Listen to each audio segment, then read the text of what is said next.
Good morning students, welcome in the next lecture of Pharmaceutics 2. As you all know, we are discussing the chapter immersions. In immersion we have explained what are immersion, different type of immersion, what are the identification tests of immersion, then what is emulsifying agent, classification of emulsifying agent. We have discussed emulsifying agent in detail. Okay, now we are going to discuss the next topic related to emulsifying agent is hydrophilic lipophilic balance HLB. ठीक है, hydrophilic means water loving, lipophilic means oil loving. तो जितने भी आपने non ionic जो surfactants पढ़े हैं, non ionic emulsifying agents पढ़े हैं, उनके अंदर ये दोनों खासियत होती हैं. वो वाटर लविंग भी होते हैं और ऑयल लविंग भी होते हैं. बट उनका जो सॉल्युबिलिटी बिहेवियर है, मतलब किसी में ये टेंडेंसी होती है कि वो वाटर के अंदर ज़्यादा डिजॉल्व होता है, किसी में ये टेंडेंसी होती है कि वो ऑयल के अंदर ज़्यादा डिजॉल्व होता है. तो उनका ये जो बिहेवियर है उसको स्टडी किया साइंटिस्ट ने ग्रिफिन इन 1954 और उन्होंने एक स्केल दी. जैसे आप लोगों ने पीएच स्केल पढ़ी है, पीएच पढ़ी ना आपने, 1 to 14 पढ़ी है. 7 आपका न्यूट्रल है, 1 to 7 आपका एसिडिक है और 7 to 14 आपका एल्कलाइन है. ठीक है, बिल्कुल उसी तरीके से उन्होंने एक स्केल बनाई और HLB बैलेंस उसको बोला जाता है, हाइड्रोफिलिक लाइपोफिलिक बैलेंस. और वो जो स्केल है उसकी रेंज है वैल्यूज की 1 to 40 तक वो स्केल बनाई गई थी. ठीक है, और ये जो स्केल क्या रिप्रेजेंट करती है, वो जो नॉन आयनिक आपके जो एमल्सिफाइंग एजेंट्स हैं उनकी जो प्रॉपर्टी, वो ऑयल के अंदर कैसे डिजॉल्व होते हैं, वाटर के अंदर कैसे डिजॉल्व होते हैं. यहाँ पे इन जनरल क्या है कि अगर रेंज जो है स्केल के ऊपर 7 से 20 है तो आपकी जो इमर्शंस बनती है वो O/W टाइप इमर्शन बनती है. यानी इमल्सिफाइंग एजेंट के अंदर हाइड्रोफिलिक कैरेक्टर है, वो वाटर के साथ इजीली मिक्स हो रहा है. ठीक है, और अगर वैल्यू जो है वो 3 to 6 है तो आपकी जो इमल्सिफाइंग एजेंट की प्रॉपर्टी है वो है W/O टाइप इमर्शन, यानी वो लाइपोफिलिक कैरेक्टर है, वो ऑयल लविंग कैरेक्टर है, ऑयल के अंदर वो डिसॉल्व हो रहा है. ये है इन जनरल.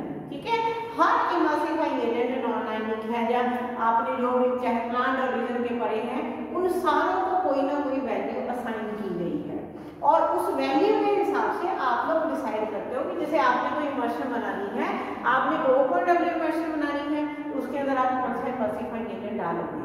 अगर आपने W/O बनानी है तो उसके अंदर आप कौन सा इमल्सिफाइंग एजेंट डालोगे.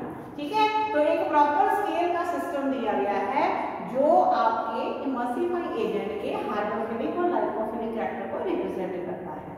अब ये जो आपकी बुक है इसमें एक टेबल दिया गया है. इस बुक में जो टेबल है उसमें कुछ इंपॉर्टेंट आपके जो इमल्सिफाइंग एजेंट्स हैं उनकी जो HLB वैल्यूज दी गई हैं. आपको पूरा टेबल याद करने की जरूरत नहीं है. आपको जो इम्पोर्टेंट आपके हैं, जो जैसे अकेशिया है, आप लोगों ने आज लैब में यूज किया, आप लोगों ने ऑलिव ऑयल की इमल्शन बनाई, आपने लैब में अकेशिया को यूज किया. तो ऐसे इमल्सिफाइंग एजेंट्स, इन इमल्सिफाइंग एजेंट की आपने HLB वैल्यू याद रखनी है. ऐसे आपको कुछ सिलेक्टिव भी आप याद रखिए. जैसे इसमें अकेशिया की वैल्यू दी गई है 8, तो 8 की रेंज आती है 7 to 20, यानी जो इमल्शन बनती है आपकी O/W टाइप बनती है. ठीक है, और इस ऐसे ही इन्होंने दिया है जैसे सॉर्बिडोन मोनोस्टीरेट, इसकी वैल्यू आ रही है 4.7, तो 4.7 की रेंज आ रही है 3 to 6 वाली, तो आपकी इमल्शन बनती है W/O टाइप. ऐसे ही इन्होंने जैसे दिया है पॉलीसॉर्बेट 80, उसकी वैल्यू 15 है 15, तो ये सिर्फ सॉल्युबलाइजिंग एजेंट यूज होगा. यूज भी साथ में टेबल में बताए गए हैं कि क्या एप्लीकेशन है.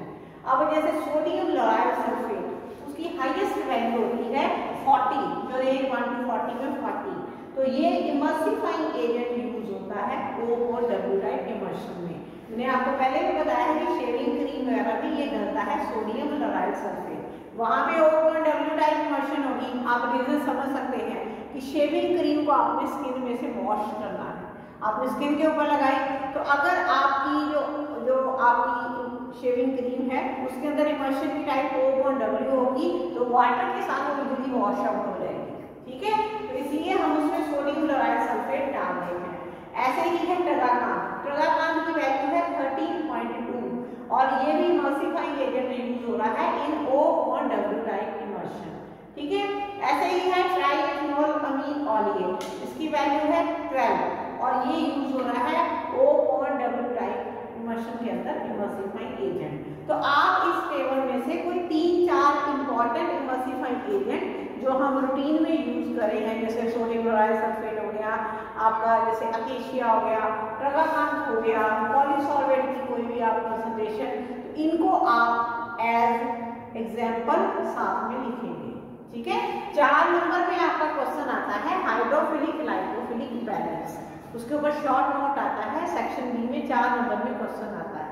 तो उसके बारे में एक्सप्लेन करके ये 3-4 एग्जाम्पल जो आपको इजी लगती है आप इजीली उनको लर्न कर सकते हो, वो आपने लिखना है। ठीक है, अब आपने देखिए इतने सारे इमल्सिफाइंग एजेंट पढ़े, 2 लेक्चर हमें इसी के ऊपर लगे। अब आपके पास इतनी वाइड वैरायटी हो गई है, तो प्रॉब्लम वहाँ क्या आती है कि कौन सा इमल्सिफाइंग एजेंट आप चूज करें, कि आपने इमल्शन बनानी है तो आप कौन सा इमल्सिफाइंग एजेंट चूज करें। उसमें हमारे पास टॉपिक है next, choice of emulsifying agent, कि किन किन फैक्टर्स को ध्यान में रखना है जब आपने इमल्सिफाइंग एजेंट जो है चूज करना है, कि इमल्सिफाइंग एजेंट के अंदर कौन कौन सी प्रॉपर्टीज होनी चाहिए।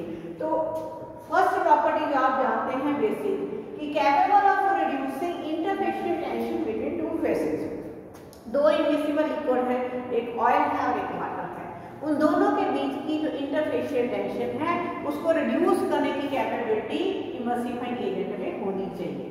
सेकंड क्या है, capable of keeping globules of dispersed liquid distributed इंडेफिनिटली through out the dispersion medium, यानी जो भी आपका डिस्पर्स फेस है, जैसे ऑयल इन वाटर है, उसमें ऑयल आपका डिस्पर्स फेस है, तो इसमें ये कैपेबिलिटी होनी चाहिए कि वो जो ऑयल के ग्लोब्यूल्स हैं उनको लंबे टाइम तक ये वाटर के अंदर डिस्पर्स रखे।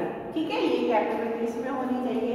थर्ड क्या है, क्योंकि आप फार्मास्यूटिकल इंडस्ट्री में इसको यूज कर रहे हो, चाहे वो ओरल है चाहे वो एक्सटर्नल है, ठीक है, तो आपको हमेशा जो भी इमल्सिफाइंग एजेंट लेना है वो नॉन टॉक्सिक होना चाहिए, उसके कोई भी टॉक्सिक साइड इफेक्ट नहीं होने चाहिए। उसके बाद जो आपने डालना है इमल्सिफाइंग एजेंट, उसका जो ऑर्डर है या टेस्ट है, स्मेल है या टेस्ट है, वो ऐसा होना चाहिए कि वो प्रेपरेशन के साथ मैच करे।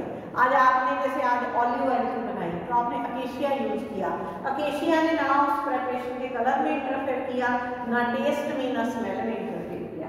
ठीक है, उसके बाद क्या होना चाहिए कि जो भी आप डालें इमल्सिफाइंग एजेंट वो केमिकली इन उसके साथ कंपैटिबल हो, मतलब जो भी, जैसे आज आपने अकेशिया डाला था तो अकेशिया जो है ऑलिव ऑयल के साथ रिएक्ट नहीं करना चाहिए। जो भी इंग्रेडिएंट आपके हैं इमल्शन के अंदर उनके साथ कोई केमिकल इनकम्पैटिबिलिटी या केमिकल रिएक्शन नहीं होना चाहिए।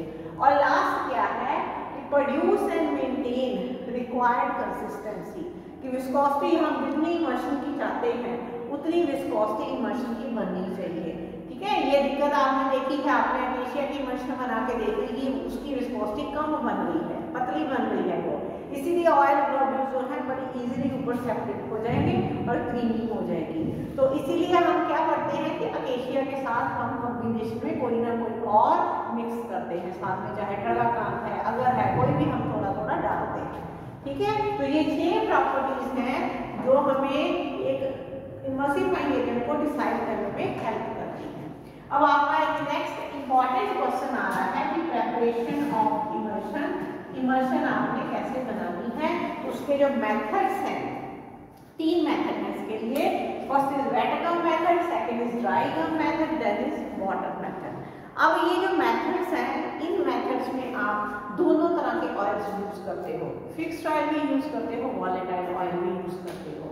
फिक्स्ड ऑयल जैसे आप यूज करते हो कैस्टर ऑयल हो गया, ऑलिव ऑयल हो गया, लिक्विड पैराफिन हो गई, आपकी एलमंड ऑयल हो गया जो बादाम लोगों में होता है, ठीक है, कॉड लिवर ऑयल हो गया, शार्क लिवर ऑयल हो गया, ये तो हो गए फिक्स्ड ऑयल। वॉलेटाइल ऑयल में आपके आते हैं जैसे पेपरमेंट ऑयल हो गया, टर्पेंटाइन ऑयल हो गया, तारपीन का तेल जिसको बोलते हैं, सैंडलवुड चंदन का तेल जिसको बोलते हैं, सिनेमन ऑयल हो गया जैसे दालचीनी का। ठीक है, ये अलग अलग जो है ये वॉलेटाइल ऑयल है। अब जब आपने ये जो ऑयल्स यूज करने हैं अलग अलग वैरायटी के, तो पहले तो आपको कैरेक्टर पता होना चाहिए कौन सा ऑयल आप यूज कर रहे हैं। उसके बाद जब आप स्पेशली अकेशिया को यूज करें हैं एज इमल्सिफाइंग एजेंट, तो आपको प्राइमरी इमल्शन जो बनानी है उसका फॉर्मूला पता होना चाहिए कि ऑयल वाटर गम, ठीक है, ये कितनी कितनी प्रपोर्शन में आपने लेना है। जब आप फिक्स्ड ऑयल यूज करें हैं, जैसे ऑलिव ऑयल है, कैस्टर ऑयल है, लिक्विड पैराफिन है, ये सारी इमल्शन आप लैब में बना रहे हैं, तो आपका फॉर्मूला होगा 4:2:1, यानी ऑयल आपने लेना है 4 पार्ट्स, वाटर लेना है 2 पार्ट्स और गम लेना है 1 पार्ट, ठीक है। और अगर आप वॉलेटाइल ऑयल जैसे मान लो पिपरमेंट ऑयल की इमल्शन बना रहे हैं आप लैब में, तो आपने लेना है ऑयल वाटर गम रेशियो होगी 4:4:2, ठीक है। कई लोग इसको 2:1 भी लिखते हैं, तो मतलब 4 पार्ट्स आपने ऑयल लेना है, 4 पार्ट्स ही वाटर लेना है और गम लेनी है 2 पार्ट्स, ठीक है। तो ये है आपका वॉलेटाइल ऑयल का फॉर्मूला। अब हम स्टार्ट करते हैं एक एक मेथड। वेट गम मेथड आप लोग लैब में जो है कर चुके हो।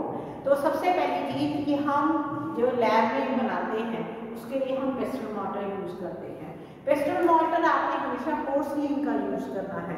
जो ग्लास वाला पेस्टल मॉर्टर होता है वो प्रॉपर डिटोरेशन के लिए शेयर फोर्स प्रोवाइड नहीं कर पाता है, तो हमने पोर्सलिन का पेस्टल मॉर्टर यूज करना है।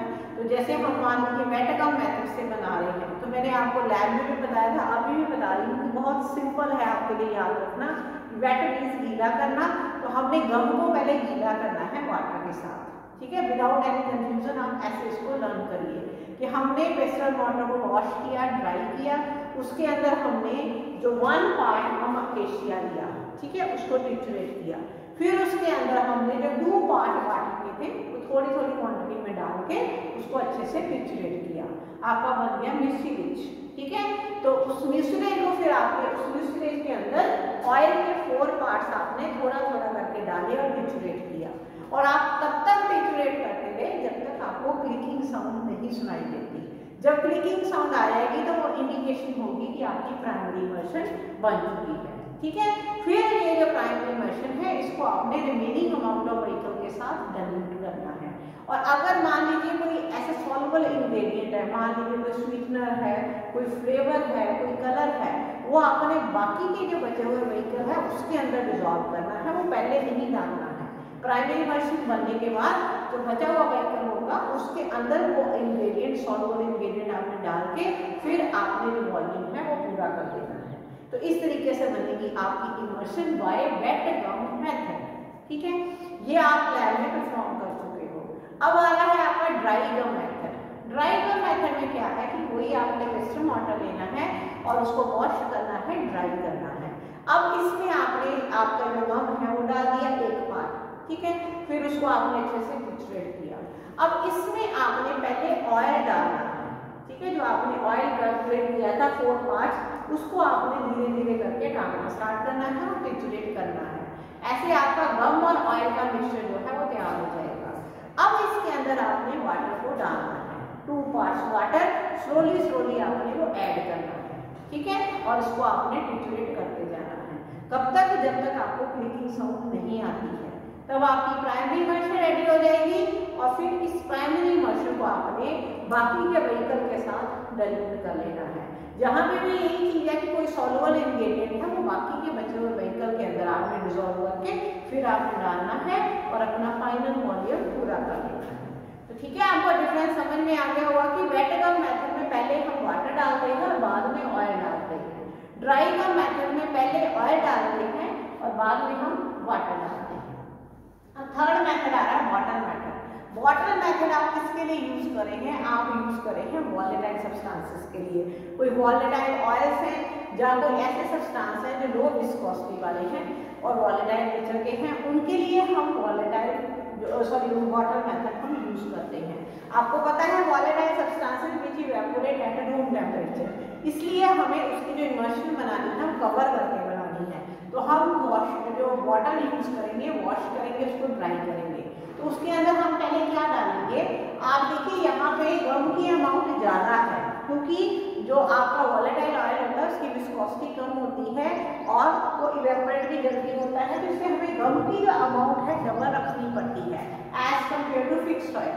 ठीक है, तो 2 पार्ट्स हम गम के लेंगे, उसको हम वाटर में डालेंगे अलोंग विद ऑयल। और यहाँ पे क्या किया है, पूरे का पूरा ऑयल एक साथ आपने डाल देना है वाटर में और उसमें पूरी गम डाल देनी है। ठीक है, गम 2 पार्ट्स 4 पार्ट्स ऑयल आपने बॉटल के अंदर डाल के बॉटल को बंद करना है, बॉटल को बहुत अच्छे से शेक करना है। जैसे ट्रिचुरेशन में आप काफी पावर लगाते हैं, यहाँ शेकिंग में आपको बहुत ज्यादा पावर लगनी है। और जब आप अच्छे से शेक करेंगे तो आपका ये जो ऑयल है वाटर के साथ मिक्सिबल हो जाएगा, सॉरी गम जो है वो ऑयल के साथ मिक्सिबल हो जाएगा, एक मिक्सचर तैयार हो जाएगा। अब आपने क्या करना है कि जो प्राइमरी इमर्शन है उसके फॉर्मूले में जो 4 पार्ट्स वाटर है वो वाटर एक साथ बॉटल खोल के एक साथ सारे का सारा वाटर अंदर डाल देना है और फिर से बॉटल को बहुत अच्छे से शेक करना है। जब आप अच्छे से शेक करेंगे तो आपकी इमर्शन जो है रेडी हो जाएगी।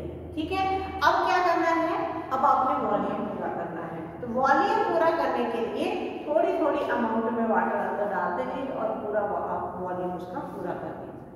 ठीक है, तो बॉटल मेथड में पहले आपने बॉटल में सारे का सारा ऑयल और सारे का सारा गम according to primary immersion formula सारा एक साथ डाल देना है और अच्छे से शेक करना है, मिक्स करना है। जब आपको उसका मिक्सचर अच्छे से रेडी हो जाएगा फिर सारे का सारा ऑयल जो है आपने उसके अंदर डाल के वो भी अच्छे से शेक कर लेना है, वो अच्छे से रेडी हो जाएगा। और फाइनली फिर क्या करना है कि उसका वॉल्यूम जब पूरा करना है थोड़ी थोड़ी अमाउंट में वाटर डाल के आपने वॉल्यूम जो है पूरा कर लेना है। अब इन मेथड से जो आपकी इमर्शन बनती है वो प्योरली वाइट नहीं होती है, वो नियरली वाइट होती है। क्यों? क्योंकि थोड़ा बहुत ग्लोबुलस का साइज बना रह जाता है। तो इस इमर्शन को प्योरली वाइट बनाने के लिए, परफेक्ट इमर्शन बनाने के लिए आप क्या करते हैं, उसको होमोजेनाइजर से पास करते हैं।